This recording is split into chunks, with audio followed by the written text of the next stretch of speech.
बेटा आज हम पढ़ने वाले हैं नया टॉपिक अपने पास। नया टॉपिक हमारे पास, जैसे कि अभी तक हम लोगों ने डेटर्स के ऊपर पहला टॉपिक पढ़ा था बैड डेट्स, सेकंड टॉपिक हमने पढ़ा बेटा उसमें provision for doubtful debts, and then उसके बाद हमने इसमें फर्दर बैड डेट्स के बारे में भी जाना। आज जो टॉपिक है हमारे पास वो है provision for discount on debtors. Provision for discount on debtors, अगर मान के चलिए डेटर्स को हमने बेटा गुड्स उधार पे बेचे हैं, क्रेडिट पे उनको गुड्स सोल्ड किए हैं, तो उसके बाद हम लोग ये मान के चलते हैं कि उनसे हमें पैसा रिसीव होगा।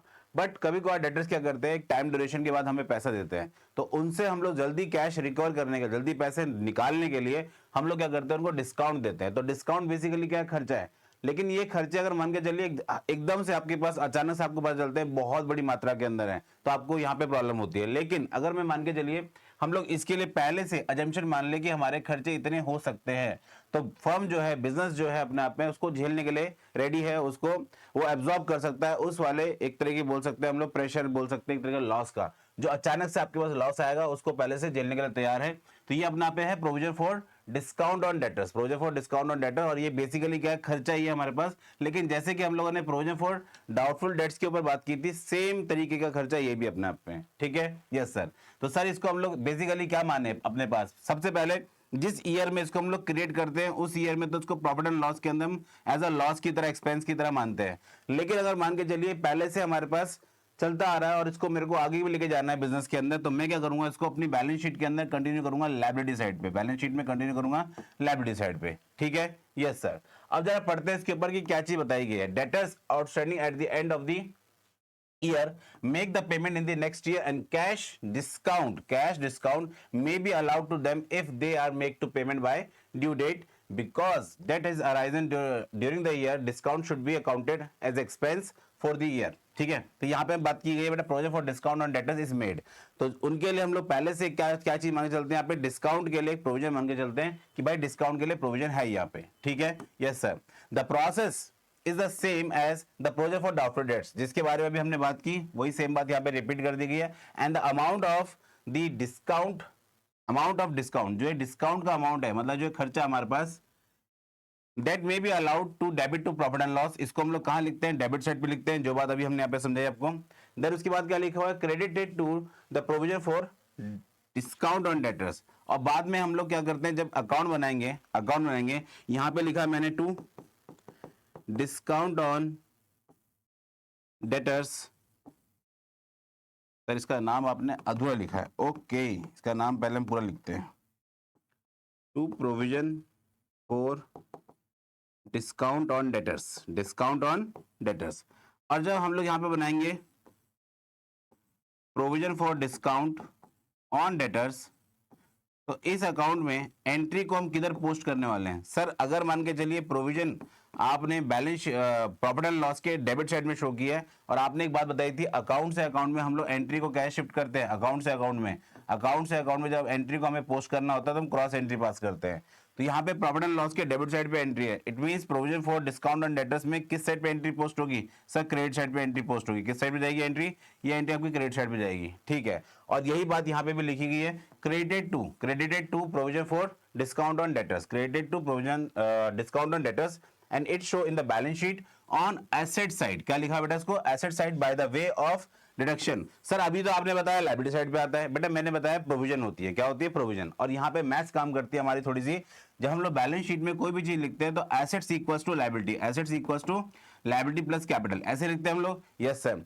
और मुझे एक बात बताइए, जब भी हम कभी भी किसी भी लायबिलिटी को इक्वेशन के सेम साइड पे ट्रांसफर कर रहे हैं, सपोज कीजिए मैंने इसको उठा के इधर ट्रांसपोर्ट किया, तो उसके साइन क्या हो जाएंगे, चेंज हो जाएंगे। तो वही बात उसने बताई कि डिडक्शन, क्या वर्ड बताया आपने, माइनस, क्या बताया, माइनस करेंगे किसमें से, डेटर के अमाउंट में से, किसमें से, डेटर के अमाउंट में से। और हम लोगों ने ये बात भी समझी थी कि ग्रुपिंग होती है बैलेंस शीट के अंदर, और ग्रुपिंग का पार्ट है जब उसको हम माइनस करके शो करते हैं, जैसे कि प्रोविजन फॉर डाउटफुल डेट्स, इसको हम डेटर की वैल्यू में से माइनस करते हैं। सिमिलर नेचर पे provision for discount on debtors को भी हम लोग बैलेंस शीट में इसको माइनस करके शो करते हैं।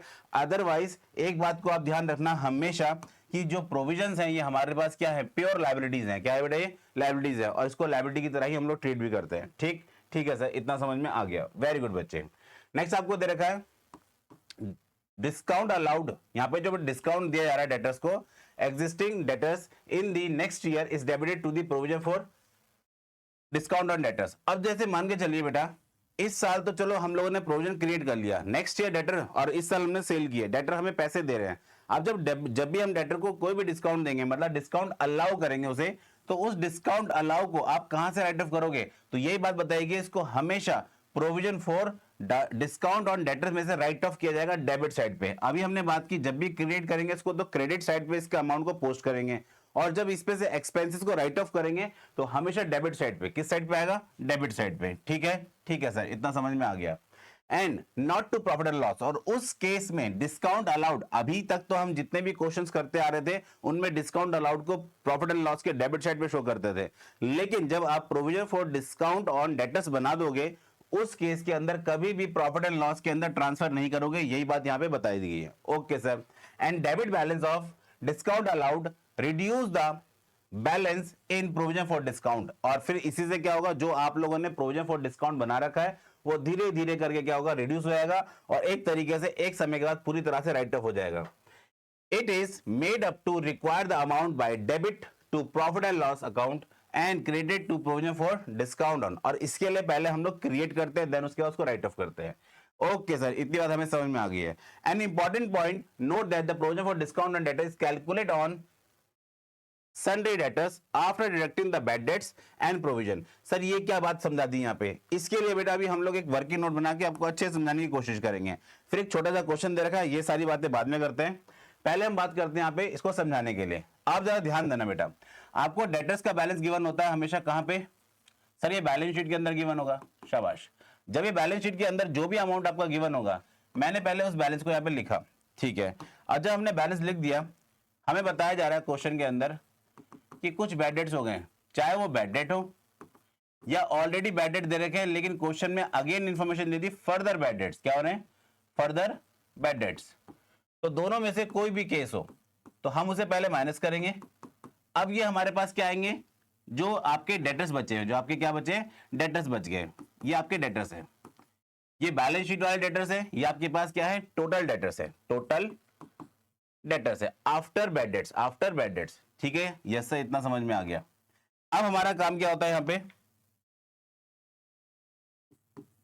भाई मुझे इन पे डाउट हो रहा है कि भाई ये मुझे पैसे नहीं देंगे, तो पैसे नहीं देंगे उसके लिए हम लोगों ने क्या बात की थी सर, इसके लिए हमने बात की थी provision for doubtful dates, doubtful debts. Very good. अब यहां पे हम लोग एक प्रोविजन मानेंगे कि भाई मुझे कितने डेटर्स पे डाउट है, 10%, 20%, 8%, 7%, जितने भी होंगे, और जो रिमेनिंग अमाउंट आपके पास आएगा इसको हम लोग बोलते हैं गुड डेटर्स। क्या बोलते हैं इनको हम लोग? Good debtors. ये हमारी कंपनी, हमारे बिजनेस के लिए गुड डेटर्स है। और अब हम लोग क्या करेंगे, गुड डेटर्स को, जो भी हमारे पास गुड डेटर्स हैं उनको हम लोग यहाँ पे डिस्काउंट अलाउ करेंगे। क्या कर रहे हैं? डिस्काउंट अलाउ, क्योंकि ये लोग ठीक ठाक हैं, ये लोग हमारे पैसे दे देंगे। जब ये पैसे दे देंगे तो अब यहाँ पे काम आता है कि इनको डिस्काउंट देने का, ताकि इनसे भी पैसे जल्दी रिकवर हो सके।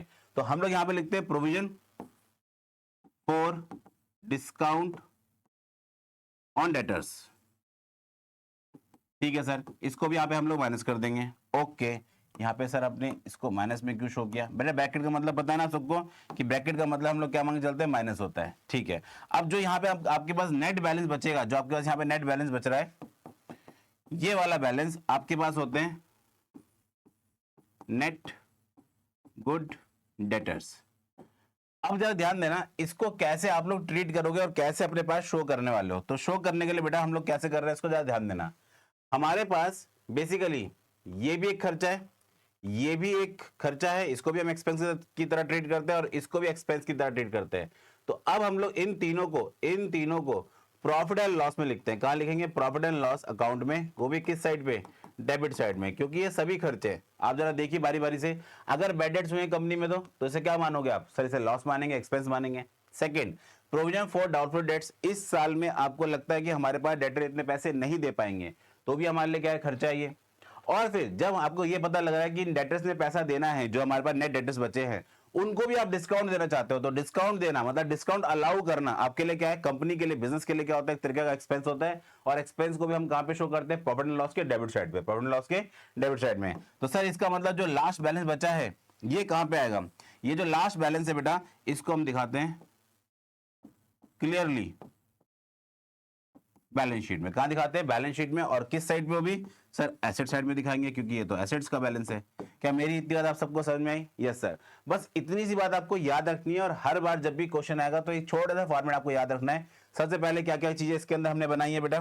सबसे पहले सर इसके अंदर हमने डेटर्स का बैलेंस लिया है। Very good. पहले डेटर्स का बैलेंस, जो भी क्वेश्चन में बैलेंस शीट के अंदर गिवन है वो आपको यहाँ पे बैलेंस लेना है। अगर उसमें से बोला गया फर्दर बैड डेट है, तो पहले आप उस फर्दर बैड डेट को यहाँ पे माइनस कर लो, ठीक है। फिर उसमें से आपको प्रोविजन क्रिएट करना है, कौन सा वाला? सर डाउटफुल डेट वाला, ठीक है। और फिर जो आपके पास बच जाएंगे उन पे आपको प्रोविजन देनी है, किस चीज की? Provision for discount, provision for discount. और फिर जो आपके पास नेट बैलेंस बचेगा, इसको आपको कहाँ दिखाना है? सर अपनी बैलेंस शीट में दिखाएंगे हम लोग। किस साइड पे? एसेट साइड में, ठीक है। ठीक है सर। तो सर ये वर्किंग नोट बनाना कंपलसरी होगा? यस बेटा, अगर क्वेश्चन ऐसा आएगा तो बनाना ही पड़ेगा। और सबसे अच्छी बात क्या है, हम लोगों ने अभी तक इन सब के ऊपर एक आधा क्वेश्चन कर रखा है। जैसे बैड डेट के ऊपर हमने एक क्वेश्चन किया है, ठीक है। प्रोविजन के ऊपर भी हमने एक क्वेश्चन कर लिया है। अब आता है प्रोविजन फॉर डिस्काउंट, इसके ऊपर क्वेश्चन नहीं किया, बट अभी हम करने वाले हैं इसके ऊपर भी क्वेश्चन, ठीक है। यस सर, मेरी बात इतनी क्लियर है? यस सर, हमें समझ में आ गया है। अब यही न्यूमेरिकल आपको यहाँ पे समझा रखा है, तो इसे देखते हैं फटाफट से और फिर आगे बढ़ते हैं। सपोज सन्नी डेटर्स का बैलेंस आपके पास गिवन है कितने रुपए का? 20,000 रुपए का। और provision for doubtful debt required to be 5%, ठीक है। और डिस्काउंट के लिए बताया गया 2.5%, मतलब 2.5%। तो यहाँ पे बड़ा सिंपल सा है बेटा, अगर 20,000 रुपए के डेटर्स दे रखे हैं, कितने दे रखे हैं? 20,000 रुपीज की आपको डेटर्स का बैलेंस गिवन है। ये है बेटा हमारे पे बैलेंस। अब यहाँ पे पहले हम वैल्यूज पुट करते हैं, फिर आगे क्वेश्चन की तरफ प्रोसीड करेंगे। ओके सर, तो आप सब जरा ध्यान देना बेटा मेरी बात पे। सबसे पहले आपको डेटर्स का बैलेंस कितना गिवन है? सर 20,000 रुपए गिवन है, शाबाश। फिर आपको यहाँ पे बैड डेट्स दे रखा है? नहीं सर, जीरो है। ओके, तो आपके पास नेट बैलेंस कितना आ गया? सर 20,000 आ गया। क्वेश्चन में बताया कि प्रोविजन फॉर डाउटफुल डेट्स कितना बनाना है आपको? सर इसमें बताया गया 5% से क्रिएट करना है। कितने से? 5% से क्रिएट करना है। ओके, तो 5% कितना होता है बेटा इसका? सर इसका 5% होगा 1,000 रुपीज, शाबाश। तो 1,000, तो आपके पास नेट डेटर्स कितने आ गए? गुड डेटर्स कितने आ गए? इतने। और इनको भी अब आपको डिस्काउंट देना है, इनको भी क्या करना है? डिस्काउंट देना है। और डिस्काउंट का रेट कितना बताया है? 2.5।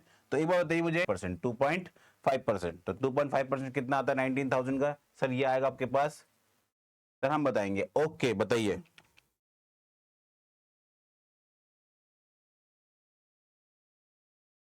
सर 475 कितना आएगा? 475 रुपीज। अब अगर मान के चलिए 475 आपके पास आ गया प्रोविजन फॉर डिस्काउंट, इसको सर हम लोग माइनस करके बताते हैं अभी, जल्दी बताना। सर इसका बैलेंस आएगा 18,525 रुपीज। और ये आपका बैलेंस कहां पे शो होगा? सर बैलेंस शीट में, एसेट साइड में, बैलेंस शीट के अंदर एसेट साइड में। क्या इतनी बात आप सबको मेरी समझ में आई? यस सर, हमें समझ में आ गई है। वेरी वेरी गुड बच्चे। अब यहाँ पे बात करते हैं हम लोग अकाउंटिंग ट्रीटमेंट से। किससे? Accounting treatment. अब अकाउंटिंग ट्रीटमेंट कैसा है बेटा इसके लिए? जैसे कि अगर मैं सिंपली यहाँ पे बात करूं आपसे,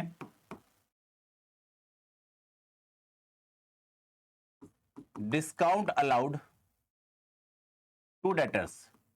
अगर आप डेटर्स को डिस्काउंट अलाउ कर रहे हो, तो यहां पे सिंपल सी एंट्री आ जाती है। क्या सिंपल सी एंट्री होती है? Discount allowed account debtors to debtors account. यहां पे सिंपल एंट्री आ गई। हमें पहली एंट्री हमने पास की, और दूसरी एंट्री में क्या करोगे? डिस्काउंट अलाउ का प्रॉफिट एंड लॉस में ट्रांसफर कर दोगे।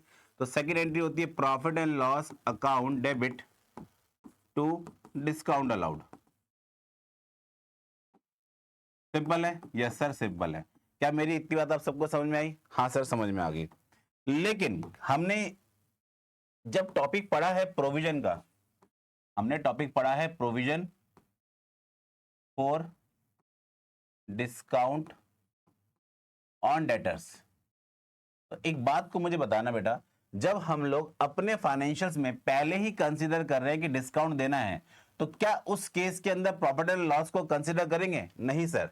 तो यहां पे जब भी आप एंट्री पास करोगे डिस्काउंट अलाउ की, तो यहां पे हमेशा आपके पास एक अकाउंट होगा जिसका नाम क्या है? प्रोविजन। क्या नाम है जिसका?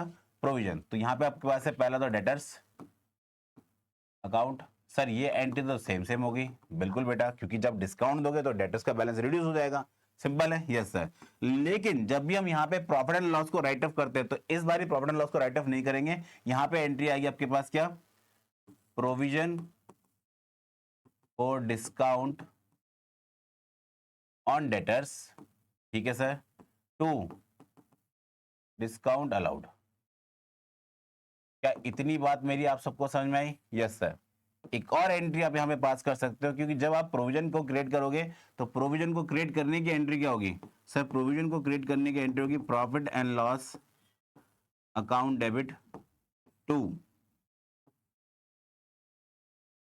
Profit and loss account debit to provision for discount on debtors, on debtors. ठीक है सर, प्रोविजन खाली इसी चीज के लिए दी जा सकती है क्या? नहीं बेटा, प्रोविजन फॉर रिपेयर भी हो सकती है, डेप्रिसिएशन भी हो सकती है, प्रोविजन फॉर टैक्स भी हो सकता है, प्रोविजन फॉर वर्कमैन कंपनसेशन भी हो सकता है, प्रोविजन फॉर मल्टीपल टाइप से हो सकता है। जब हमने प्रोविजन रिजर्व चैप्टर पढ़ा था तो उसमें हमने बात भी की थी इसके ऊपर। ठीक है सर, इतना समझ में आ गया। तो ये दो टाइप की आपका स्टेटमेंट है। एक, जब आपके पास डिस्काउंट को राइट ऑफ करना हो विदाउट प्रोविजन, तो ये वाला केस है। और अगर आपके पास already provision for discount on debtors दे रखा है तो उस केस में आप हमेशा प्रॉफिट एंड लॉस को नहीं लेके आओगे। यहाँ पे राइट ऑफ किसको करोगे? जो आपने provision for discount on debtors बना रखा है उसे आप राइट ऑफ करोगे। ठीक है, यस सर, हमें समझ में आ गया। वेरी वेरी गुड बेटा। अब हमारे पास चलते हैं हम लोग, अपने पास सेकंड टॉपिक है मैनेजर कमीशन। आज का जो दूसरा टॉपिक है बेटा हमारे पास वो है मैनेजर कमीशन। मैनेजर कमीशन कैसे कैसे आपके पास चार्ज होती है, आप जरा ध्यान देना। मैनेजर कमीशन का मतलब ही क्या समझ पा रहे हो आप? सर मैनेजर कमीशन का मतलब है सिंपल सा खर्चा। क्या होता है? एक्सपेंस। क्या होता है? एक्सपेंस। और एक्सपेंसेस कहां पे आने चाहिए सर? ये डायरेक्ट एक्सपेंस है या फिर इनडायरेक्ट? आप बताओ सर। ये अपने आप में डायरेक्ट एक्सपेंस तो नहीं है, क्योंकि मैनेजर को कमीशन दी जा रही है सेल पर्पज से, कि उसने सेल की होगी तो उसके ऊपर उसको कमीशन मिलेगी। ओके, तो इसका मतलब ये अपने आप पे इनडायरेक्ट एक्सपेंस है। और इनडायरेक्ट एक्सपेंस कहां पे आते हैं? प्रॉफिट एंड लॉस में, और वो भी डेबिट साइड पे। ठीक है, लेकिन यहां पे हमें कंडीशन क्या दे रखी है? The firm may have to pay the commission to its manager based on the profit. Based on the profit, profit पे दी जाती है। And for the year calculate as a percentage of profit. तो जो भी परसेंटेज होगी profit पे calculate की जाएगी। लेकिन जब कमीशन पेबल होती है, जब कमीशन देने का नंबर आता है, तो उसके लिए दो टाइप की कंडीशन हो सकती है। दो टाइप की कंडीशन है। पहली कंडीशन क्या है बेटा? As a percentage of profit before charging commission. यहां पे ध्यान देना इन वर्ड्स पे बेटा, बिफोर चार्जिंग कमीशन। और दूसरा क्या दे रखा है? As a percentage of profit after charging, after charge such commission. ठीक है, तो दोनों के अंदर एक डिफरेंस है। एक में बिफोर वर्ड यूज किया गया, एक में आफ्टर वर्ड यूज किया गया है। ठीक है सर, अगर मैं बात करूं यहां पे क्वेश्चन में दे रखा बिफोर चार्जिंग सच कमीशन, बिफोर चार्जिंग सच कमीशन सेम कंसेप्ट है, लेकिन बिफोर चार्जिंग वर्ड यूज हो रहा है यहां पे। तो अब यहां पे हम लोग क्या लिखने वाले हैं?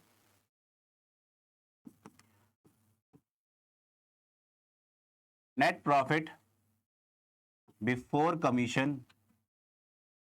सर कमीशन का मतलब क्या है?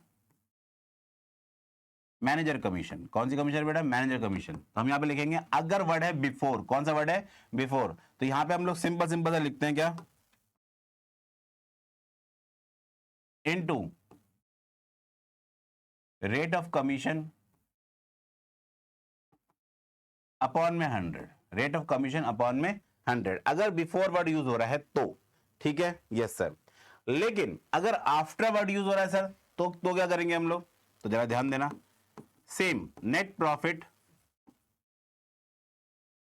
Before manager commission, before manager commission into rate of commission,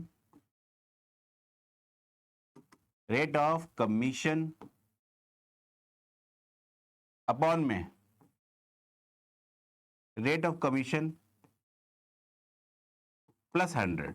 sir ये क्या लिख दिया आपने बेटा? अगर मान के चलिए आफ्टर चार्जिंग कमीशन है, आफ्टर चार्जिंग कमीशन है, तो उसमें जो कमीशन का जो रेट होगा वो 100 में प्लस हो जाएगा, 100 में प्लस हो जाएगा। बट अगर बिफोर वर्ड है तो उसमें सिंपल सा केस है, रेट ऑफ कमीशन अपॉन में 100। लेकिन आफ्टर वर्ड होगा तो ये।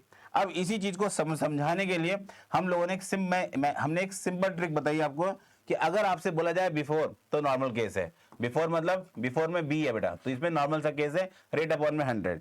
लेकिन जैसे ही आ जाता है आफ्टर वर्ड, क्या आ जाता है? आफ्टर। आफ्टर का मतलब ही क्या होता है? इसमें ऐड होगा। क्या होगा बेटा? इसमें ऐड करना है आपको। तो इससे आपको एक हिंट मिल जाएगा। अगर manager commission before word use किया गया है तो सिंपल सा आपके पास क्या है, यहां पे आपको रेट ऑफ कमीशन अपॉन में 100 लिखना है। लेकिन अगर बोला जा रहा है आफ्टर कमीशन, तो आफ्टर के केस में क्या होगा? Rate of commission divide by 100 plus commission. 100 plus commission का रेट, 100 प्लस कमीशन का रेट। और सर स्टार्टिंग में जो लिखा गया है, स्टार्टिंग में लिखा हुआ है मैनेजर कमीशन से पहले नेट प्रॉफिट आ कितना रहा है, मैनेजर कमीशन से पहले नेट प्रॉफिट आपकी कंपनी के अंदर आ कितना रहा है, वो आपको पहले कैलकुलेट करना होता है। क्या मेरी इतनी बात आप सबको समझ में आई? Yes sir. अब इस चीज के लिए यहाँ पे जर्नल एंट्रीज बता दी गई है दो। मैनेजर कमीशन की जर्नल एंट्रीज क्या क्या है हमारे पास? तो मैनेजर कमीशन की पहली जर्नल एंट्री, और ये भी ध्यान रखेंगे आप लोग इस वाले पॉइंट में, मैनेजर कमीशन हमेशा पेबल होती है, क्योंकि यहाँ पे जब हमने इसके ऊपर थ्योरी पढ़ी तो थ्योरी के अंदर ये बात साफ साफ लिखी गई थी कि ये अपने आप पे क्या है, पेबल है। क्या है बेटा? पेबल। और पेबल वर्ड कब आता है? जब हमारे पास कोई भी चीज लाइबिलिटी में होती है। किस में होती है? लाइबिलिटी के अंदर होती है। डन है? Yes sir. तो पहली बात, मैनेजर कमीशन अगर है आपके पास तो कमीशन क्या है? पेबल है। तो पेबल है तो, और बिजनेस के लिए क्या है? खर्चा है। और खर्चों को किस कहां पे लिखते हैं हम? डेबिट साइड में लिखते हैं। तो एक्सपेंस डेबिट हो गए, और अभी आपने देने हैं, इट मींस क्या है? आउटस्टैंडिंग है कंपनी के लिए, तो कंपनी उससे क्या करेगी? क्रेडिट करेगी। क्या करेगी? क्रेडिट करेगी। तो manager commission account debit to commission outstanding, या आउटस्टैंडिंग कमीशन के नाम से इसको लिखेंगे हम लोग। साथ ही साथ इस मैनेजर कमीशन को कहां से चार्ज करेंगे? सर प्रॉफिट एंड लॉस से। तो ये वाली दूसरी एंट्री है। तो दो एंट्री आपको समझ में आई? यस सर, हमें समझ में आ गई है। पहली आपको जो एंट्री बता रही है वो कमीशन चार्ज करने की एंट्री बता रही है, बट वो आउटस्टैंडिंग है। दूसरी एंट्री के अंदर क्या है? उसको राइट ऑफ करना है, इस कमीशन को हमें राइट ऑफ करना है। और कमीशन को अगर हम राइट ऑफ करते हैं तो इसे कहां पे शो करेंगे? सर इसको राइट ऑफ करेंगे प्रॉफिट एंड लॉस में शो करते हैं। किस साइड पे? सर डेबिट साइड पे। ठीक है, ठीक है। और ये एक तरह की एडजस्टमेंट है, तो इसको हम लोग बैलेंस शीट के अंदर भी ट्रांसफर करेंगे, क्योंकि ये अभी पेबल है, अभी आपने पे नहीं की है। ये आपके लिए क्या है? बेसिकली सर करंट लायबिलिटी है, और करंट लायबिलिटी तो इसलिए कहां दिखाएंगे इसको हम लोग? बैलेंस शीट के लायबिलिटी साइड में, बैलेंस शीट के लायबिलिटी साइड में। डन है? Yes sir. अब जरा ध्यान देना, यहाँ पे हम लोग एक क्वेश्चन करते हैं इसके ऊपर बेस्ड, मैनेजर कमीशन के ऊपर, मैनेजर कमीशन के ऊपर बेस्ड हम लोग क्वेश्चन करते हैं, उसे समझते हैं। जैसे कि अभी पीछे हम लोगों ने क्वेश्चन करा प्रोविजन फॉर डिस्काउंट के ऊपर, सिमिलरली यहाँ पे भी एक क्वेश्चन को समझते हैं, जिससे कि हमें यहाँ पे एक बेस बिल्डिंग मिल जाए कि हमें क्वेश्चन को करना कैसे और देखना कैसे है। अब जैसे कि यहाँ पे दो केस दे रखे हैं, केस 1 और केस 2। तो मैं पहले केस 1 के ऊपर बात कर रहा हूं बेटा। केस 1 के लिए जो इंफॉर्मेशन है, ध्यान देना, केस 1 बोला क्या गया है? If the manager is allowed commission on profit, word बेटा याद है ना मैंने क्या बोला था? अगर बिफोर आ रहा है तो, सर बिफोर आ रहा है तो आपने बताया था मैनेजर कमीशन नेट प्रॉफिट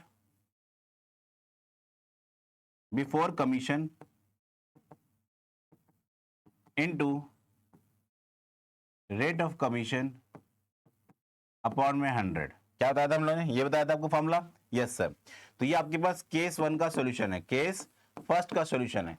तो यहां पे जो सिंपल सिंपल बताया गया आपको, यहां पे लिखा है net profit of firm of 21,000 before charging manager commission. तो ये तो वही बात शो कर रहा है यहाँ पे, 21,000 रुपए क्या है? मैनेजर कमीशन आपके पास before charging commission, before charging manager commission. ठीक है सर।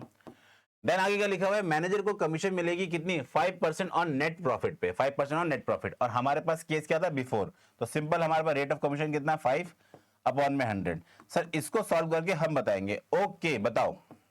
तो सर इसका आंसर आ रहा है 1050, 1050। क्या मेरी इतनी बात आप सबको समझ में आई? यस सर, हमें समझ में आ गई है। वेरी वेरी गुड बच्चे। अब जो हमने यहाँ पे काम किया बेटा, भी सेम चीज अब हम अप्लाई करने वाले हैं सेकंड केस के लिए। ठीक है? Yes sir.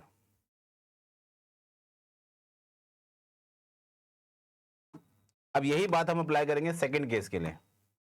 सेकंड केस में क्या बताया गया हमें? केस 2 के अंदर, सर केस 2 में बताया गया है, ध्यान देना, यहाँ पे manager commission is allowed on the net profit after, यहां वर्ड यूज हो रहा है बेटा क्या? आफ्टर। तो आफ्टर वाले केस में क्या होगा? सर सेम फॉर्मूला आएगा,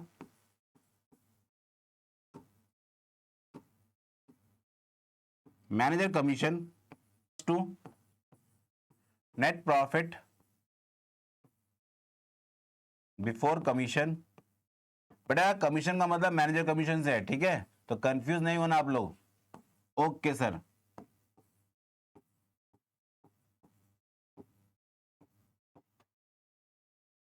क्या इतनी बात आप सबको मेरी क्लियर? Yes sir. तो यहां पे आपको नेट प्रॉफिट बिफोर कमीशन कितना दे रखा है? सर 21,000। ये तो हमने जस्ट पहले क्वेश्चन में पढ़ा था। और यहां पे बस आपको थोड़ा सा सोचना होता है। सोचना क्या है? जो कमीशन है उसका रेट ऊपर डिवाइड में 5 प्लस 100, 5 प्लस 100। सर इसको सॉल्व करके हम बताएंगे। ओके बताइए सर इसको अगर हम करेंगे सॉल्व तो ये आएगा 105, इसको तो 21, सर ये आएगा 1000, कितना आएगा 1000। ठीक है, तो मैनेजर की कमीशन कितनी आई है 1000। अब यहाँ पे एक छोटा सा आप ना एक जादू देख सकते हो, सिंपल सा है। अगर मैनेजर की कमीशन को इस प्रॉफिट में से माइनस करूं तो अब आपके पास जो जो आपका नेट प्रॉफिट आ रहा है कितना आ रहा है सर 20,000। अब जरा 20,000 का आप लोग 5% निकालो, कितना आता है सर 20,000 का 5% होता है 1000। तो आप जरा देखो यहाँ पे मैनेजर कमीशन कितनी आ रही है 1000 ही आ रही है। बस ये फॉर्मूला ऐसे बनाया गया कि इसमें क्या होगा, कमीशन निकाली तो नहीं है हमने, लेकिन आएगा वही जो कमीशन निकालने के बाद आने वाला है प्रॉफिट। जबकि इससे पहले वाले केस में कुछ नया नहीं सोचना, बिफोर बोला है तो नॉर्मल वाला केस है, आफ्टर बोला तो उसमें ऐड हो जाएगा बस। और ये कुछ नहीं बेटा, एक छोटी सी मैथमेटिक्स है। ठीक है, यस सर। क्या मेरी इतनी बात आप सबको समझ में आई? हाँ सर, हमें समझ में आ गई है। वेरी वेरी गुड बच्चे। अब हम पढ़ेंगे इसके बड़े क्वेश्चन नेक्स्ट लेक्चर के अंदर। ठीक है, यस सर।